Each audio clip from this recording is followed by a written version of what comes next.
we're back. My next guest has appeared in the films Charlie's Angels, Full Throttle, and Holes. And beginning next Friday, you can see him in the Project Greenlight movie, The Battle of Shaker Heights. Please welcome Shia LaBeouf.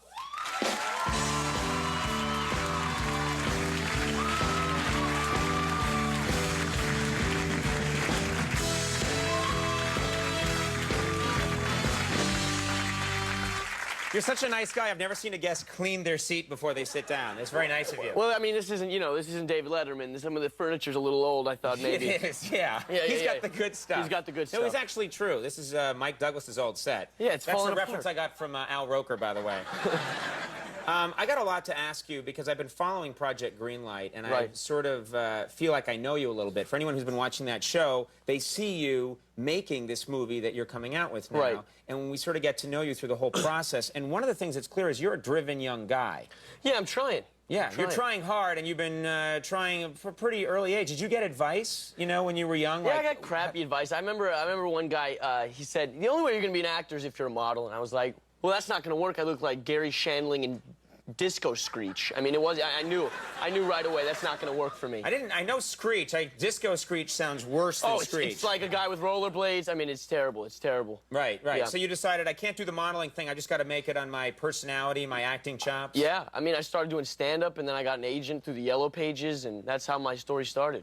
And what do you do when you're not working? Because it just seems like in the movie, or in Project Greenlight, when you're watching it, you're working all the time, and you're just coming from one movie and another movie. What do you do when you're not? I do a lot of stuff. I mean, my temple has this Jewish Chabad softball team that I attend. It's a lot of fun. A Chabad softball team? A Chabad softball team, yeah. It's real serious, real serious. What is, are you guys good?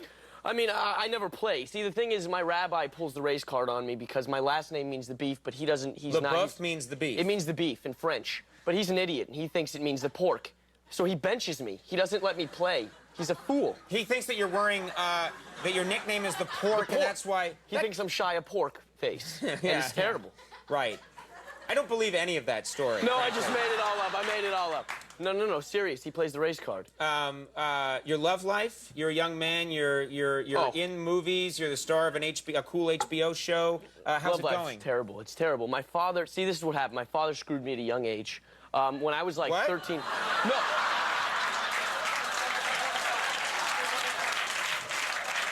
Not like that, Conan. You molester. I didn't say anything. Okay. No, here's what happened. I asked you what? I'm gonna tell. Okay, so legally, I'm in the clear here. Shut up, Kobe. You're the one with a lot of explaining to do. Yeah. So love life not good. Why? What did your dad do? Pops took me to the beach when I was like 13 with my girlfriend, and it was nice because we live in Echo Park. He thought, okay, I'm gonna take me to the beach. And my pops is a hippie, so he's wearing these really short turquoise shorts like a hippie would wear, and he bent down to do one of these Indian sits on the beach, and his testicle fell in the sand, and it looked like a little. It fell in the sand. It sounded like it detached. No. No, he's just he's an old man, and his testicles look like, nectarine pits. Like they're really wrinkly and brown. My next question was, what exactly do they look like? Well, I'm glad that you led me there. I'm elaborating. Yeah, it's good. So they fell in the sand, and my girl, she's looking, and I was like, oh, God. So I start pushing the sand on his nectarine pit and blowing the sand. It was just terrible, and since then Don't blow the sand, just push the sand. I know. I had to cover it up somehow. I thought maybe if I'm... Right. It was terrible. Right, yeah. Terrible. And now you have a bad memory. Your dad probably has a bad memory. She has a bad memory, so it's hurt you. What does your dad do for a living? You say he's a hippie that wears hippie shorts. He does a number of things. His claim to fame is he trained chickens to jump through hoops of fire. Is this true? I swear, Conan. All right. He trained chickens. Why did he train them to jump through hoops of fire? Well, he opened for the Doobie Brothers. He used to be like this rodeo clown, so he opened for the Doobie Brothers. Why did the Doobie Brothers have a rodeo clown opening for them? Remember Tiny Tim? These are good legal questions that I'm asking. Remember Tiny Tim? Tiny Tim, tiptoe to the tulip, right. Yeah. So he was trying to, make a buck on that whole thing, so he trained these chickens to jump through hoops of fire, and he opened for the Doobies. And then he started rolling doobies for the Doobie Brothers when that failed. When the chickens didn't go over, he just said, Exactly. Right, okay, all right. So that's my father's life. And what does your mom do? Because your mom's actually in the Project Greenlight series, and I like her. She seems like she's really connected to you. Oh, she's such a nice person. My mom is like this really hippie guru / weatherman / I mean, she's off in her thing. She's she does the weather? Is that? No, she doesn't do the weather, but I'll wake up, Mom makes us some cereal. She's like, I really feel like it's gonna rain today. And I'd be like, yes, Mom, it's been El Nino for the past month. Of course it's gonna rain. Right. Like, you know, so, I mean, she's not good at it, but she has like this intuitive feeling. She's a hippie. She's off doing her thing.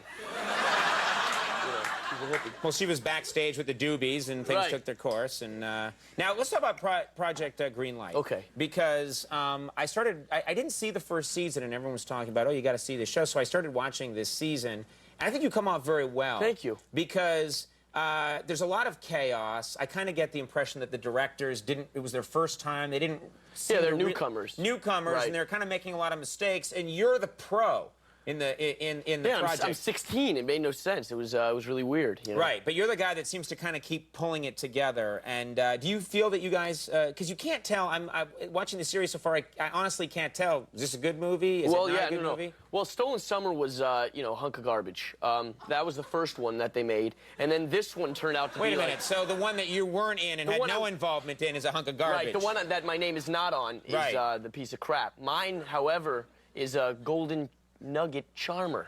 Right. That's one of the least likable things anybody's ever seen. Yeah, that was another Al Roker term. Yeah, so you like this movie? It's good, man. Everybody liked it. We went to the premiere, everybody was laughing. And the thing is like the movie started off as like this drama. I don't know if anybody's even watching it, but it started off as like this really intense drama, and then they've totally changed the tone, and now it's a comedy. How did they change the tone? Did they change the tone while you were shooting, or just through editing? Through editing. They turned a dark movie into a light romp. Yeah, well, a lot of stuff happens through editing, you know. A dark what? A dark, you know, it's like a light romp. You know, it just seems like, how could you do that? If you shot a lot of intense scenes, how could you, through editing, turn it into Herbie and the Love Bug? I mean, how could it change that drastically? Well, you know, just clever editing. It's, you know, there's geniuses behind the thing. Did you just burp right now? I think you just burped. I think you just burped right there. How old are you? 17. You're 17 and you're like coming on this show like, hey, dude, where's Letterman? Yeah. What's going on? I'm trying to... This sucks, Conan. You make me look like a fool. No, I didn't do that. I didn't do that.